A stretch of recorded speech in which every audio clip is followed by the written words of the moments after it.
তার বীরত্ব কিন্তু বলে কিন্তু শেষ করা যাবে না। আপনারাও এটা সবসময় মনে রাখবেন। আমি শুনলাম এখানে আপনারা একটা আবু সাইদের নামে একটা সংঘ করে ফাউন্ডেশন তৈরি করতেছেন।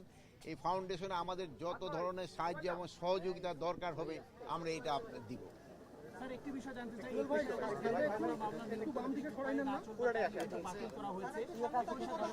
না আমি বলি ভাইয়ের ছিল যে আমার ওইটা আপনি প্রশ্ন করেন, এই 3 জন আসামি গ্রেপ্তার হয়েছে এবং এই মামলাটা যত তাড়াতাড়ি সম্ভব আমরা শুনানি শুরু করব এবং অন্যান্য যে আসামিরা ঘুরে বেড়াচ্ছে তাদের যদি আপনারা আইডেন্টিফাই করতে পারেন এবং আমার পুলিশ আইডেন্টিফাই করতে পারে তাদের অবশ্যই আইনের আওতায় নিয়ে আসা হবে।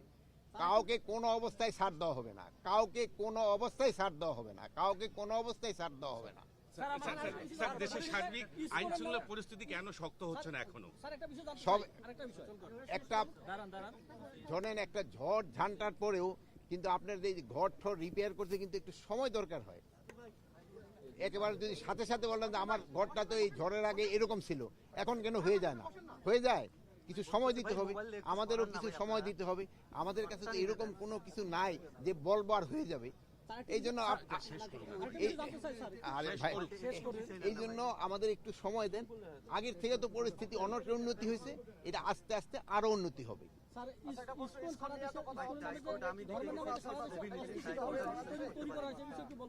এখানে কোনো অস্থিতিশীল পরিস্থিতি তৈরি হয় নাই।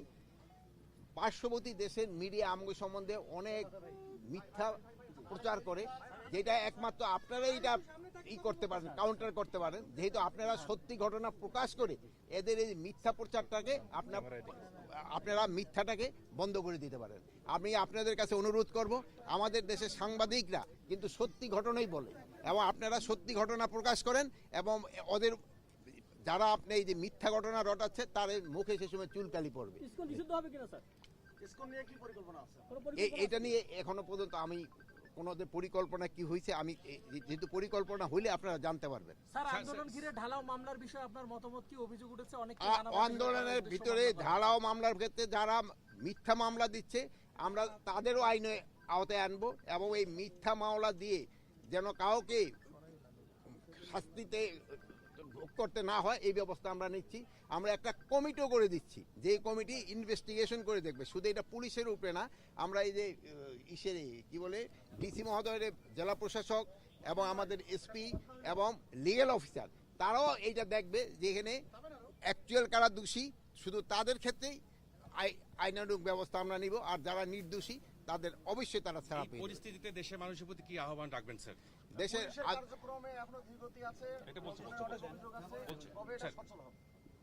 আমি বলতেছি সবকিছু তো একটু সময় দিতে হবে। আরেকটা হলো কি জানি, এই পরিস্থিতিতে দেশের মানুষের প্রতি কি আহ্বান রাখবেন? মানুষের প্রতি আহ্বান হলো সবারই একটু ধৈর্য ধরতে হবে এবং দেশের উন্নতির জন্য আমাদের সবারই কিন্তু একযোগে কাজ করতে হবে। আইন শৃঙ্খলা পরিস্থিতি যাই কিছু বলেন না কেন, সব কিছুই কিন্তু আমরা যদি সবাই একসাথে কাজ করি এটা কিন্তু হয়ে যাবে। আপনাকে আমি মিডিয়ার কাছেও আমি অনুরোধ করব, আপনারা সত্যি ঘটনা প্রকাশ করেন, আপনারা সত্যি ঘটনা প্রকাশ করেন। যদি আমাদের ভিতরে কোনো দুর্নীতি পান আপনারা আমাদের প্রকাশ করেন। যদি আমি ব্যক্তিগতভাবে আমারও যদি কোনো দুর্নীতি দেখেন আমরা প্রকাশ করেন।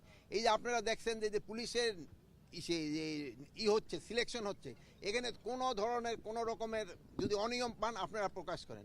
আমি এসপি সাহেবরা আছে জিজ্ঞেস করেন, দেখেন আমরা কারোর জন্য একটা রিকোয়েস্ট করছি কিনা অমুকের নাও, আমরা চাচ্ছি একটা ফেয়ার সিলেকশন হয়ে যাক। আপনারা আগে সবসময় বলছেন যে পুলিশের ভর্তি বাণিজ্য, কিন্তু এবার কিন্তু কোনো ধরনের বাণিজ্যের কিন্তু আপনারা এখনো দিতে পারেন নাই। যদি কোনো রকমের বাণিজ্য হয়ে থাকে আপনারা জানান, আমরা তাদের এগেইনস্টে অ্যাকশন নিব।